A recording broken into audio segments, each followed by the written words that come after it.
Hey everyone, and welcome to a very special episode of Indie Corner.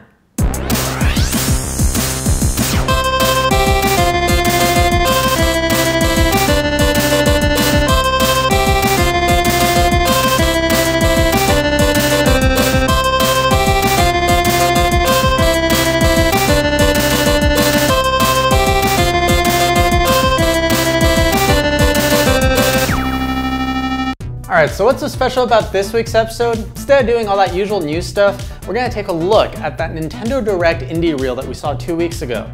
Now there was a lot of indie games shown in a very short time frame, but there was no information given as to what they were other than a name. So I'm going to go over each one and give you guys some insight as to what those games are all about. Also, at the end of the show, I'll be presenting some new t-shirt designs for you guys to vote on to go into the Indie Corner shop. So stay tuned for that. First, we got to look at Forma 8 by Mixed Bag. In this game, you play as a small exploration probe stranded on a foreign planet who must find a powerful energy source deep under the planet's surface. This is a Metroidvania, so the more you explore, the more abilities you unlock for your small craft, allowing you to solve more puzzles and continue on your quest. Next, we got a glimpse of Renegade Kids Dementium Remastered. The original came out in 2007 for the DS and has you exploring a dark, run-down mental institution with nothing more than a flashlight at first. As you progress, you'll unravel the mystery surrounding your main character as well as get a few scares. We then saw Don't Starve by Clay Entertainment, which is being ported to the Wii U. Gameplay revolves around survival and roguelike mechanics. There's a day-night cycle which changes things up a bit. During the day, you're exploring and gathering survival gear, while at night you must fight off monsters. Starwall was also shown a bit by Breakfall. The charm of this game is on its simplicity. You control the Starwall and fight against your friends. Your only weapon is your long nose, and your weak point is your heart beneath you. The controls only let you spin your Starwall around, making for some sporadic but fun gameplay. Upper One Games made an appearance with Never Alone. This puzzle platformer focuses on the story of a young girl and her young Arctic fox. For gameplay, you'll be able to switch between the fox and the girl to overcome puzzles and move on to the next level in the game. Fans of indie games must have recognized Octodad, Deadliest Catch by Young Horses in the Reel. This was a surprise unveiling that the hilarious game would be ported to the Wii U. In Octodad, you play as an octopus that has everyone believing you're a human. You go about your daily life, but the challenge and humor is in the finicky controls, where you must control each limb individually. Next, we saw Ninja Pizza Girl by Disparity Games, which promises some fast-paced platforming action. Taking inspiration from Mirror's Edge, as the Ninja Pizza Girl, you must navigate each level before your timer hits 0. If you keep up a fast pace, you're rewarded by activating a faster ability, letting you achieve even greater platforming skills. Next up was the remake of Antipole, simply labeled Antipole DX by Saturnine Games. The developer has given the graphics and audio a complete overhaul, as well as adding new levels, better boss mechanics, and support for new online features. Antipole is a fast-paced platformer that gives you control of gravity to switch whenever you see fit. Changing the gravity affects everything on the screen, including your enemies. Life of Pixel, which was the next game shown, is an interesting homage to the history of gaming. In Life of Pixel, you'll play as a green square who finds himself traveling across different platforms such as the Game Boy, SNES, Commodore 64, etc. At its core, the gameplay is what you would expect from a platformer with various abilities. Next game we saw was the critically acclaimed Badland, another famous indie game being ported to the Wii U.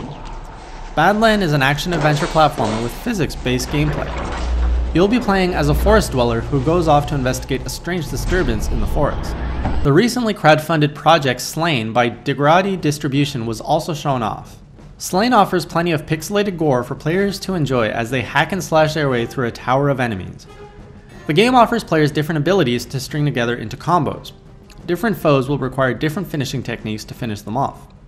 We also saw more of Runbow, a game which I covered a bit during my trip to PAX East. Runbow is the world's first 9-player local multiplayer console game. The game challenges you and up to 8 other players to race through various levels to win points. Watch out though, since the background color constantly changes, making colored platforms disappear. Aside from racing, you can also smack your friends to the back of the line and give them a taunt for good measure. Another game that I had the pleasure to try at PAX East, Adventures of Pip by TikTok Games. This 2D action adventure also uses an homage to the evolution in gaming and integrates it with its core gameplay. Pip is a character who can evolve and devolve at will between a single pixel, an 8-bit Pip, or a 16-bit Pip. Each version has different strengths and weaknesses which you must use to solve puzzles and bash enemies. Another game that wasn't on my radar was Back to Bed by Bedtime Digital Games. This puzzle game offers you various levels where you must redirect a sleepwalker to avoid dangers. Ultimately, your goal is to redirect the sleepwalker until he returns to the safety of his bed. Following up, there was Space Hulk, which is based off the well-known Warhammer 40k universe. This game offers 3D turn-based strategy style gameplay for single or multiplayer. In each fight, you'll be leading a squad of Marines through tight corridors and abandoned ships and catacombs. The next game looked like a high-speed ride through various environments. That game was Race the Sun by Flip-Fly. As the title suggests, you control a ship that barrels down the field at high speeds towards the sun. The simple goal of the game is to not crash into anything. Next was Dot Arcade, which I covered on Indie Corner last week. The game compiles 3 minigames on a screen simulating an LED grid. Using only a few light dots to represent graphics, the game offers players simple gameplay with little fluff on top. Many may have recognized Swords and Soldiers 2 by Ronimo Games during the reel. The game is a sequel to the hit Swords and Soldiers and builds upon its unique gameplay. On one side of the screen is your base, which spits out whatever units you want. The units automatically move towards the right and will engage with the first enemy they see. It's sort of a blend between a tower defense and a real-time strategy game. Toto Temple Deluxe by Juicy Bee Studio was a first reveal for me. In this competitive multiplayer game, you have to get a goat and make sure no one else steals it from you. The game will offer several different levels to play on, as well as throw in plenty of items and abilities to stir up some crazy. Another new reveal was The Bridge by the Quantum Astrophysicists Guild. This one is going to mess with your mind. It's a 2D logic puzzle game that requires you to reevaluate your preconceptions of physics and perspective. It's basically a hardcore 2D puzzle game.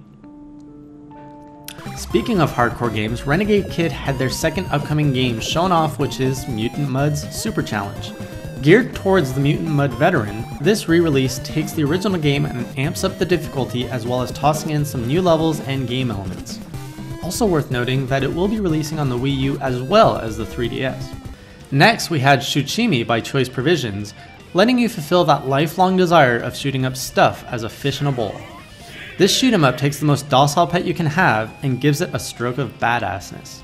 The next video we saw with the little yellow ship was Nova 111 by Curve Digital. This title claims to be the world's first real-time turn-based puzzle game. The goal of the game is to rescue 111 scientists. The twist is everything is turn-based, but also in real time, meaning everything moves when you move. Either way, it's an interesting looking game for sure. Another new reveal was the porting of Wind Up Night 2 by Robot Invader. This was originally a tablet game where you run across a level as a knight. You must avoid obstacles by jumping over them, slashing your sword, or raising your shield. Big John Games hadn't said much on their game Lionel City Builder 3D Rise of the Rail until now. In this game, you can build train station and rails to traverse user-created content. You'll be able to share your world and your trains with your friends using a QR code. Lastly, there was Doors by Puma. In this game, you'll explore dozens of unique rooms that lie behind different doors.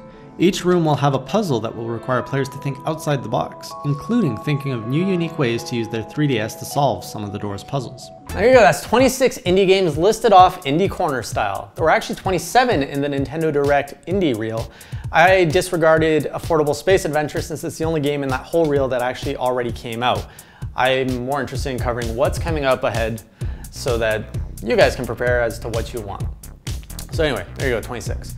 Now you'll notice today I'm actually wearing the Armillo shirt that has the Indie Corner logo. If you go into the Indie Corner shop today, this is the shirt that you would be getting if you'd be buying the Armillo shirt. It has this logo on the sleeve. Now there's also a new Armillo shirt that was added last week. It's a limited edition run. There's only 30 of these, so once they're all sold out, they're gone. There's no more. And the only difference is on the back, you're gonna see the Fuzzy Wuzzy Games logos there, as well as the 3 signatures of the 3 developers who put Armillo together. So if you want a collector's piece for Armillo, there you go. It's, I think, $20 plus shipping in the Indie Corner shop. Do take a look. Links in the description below. Now let's add a new shirt to the Indie Corner shop.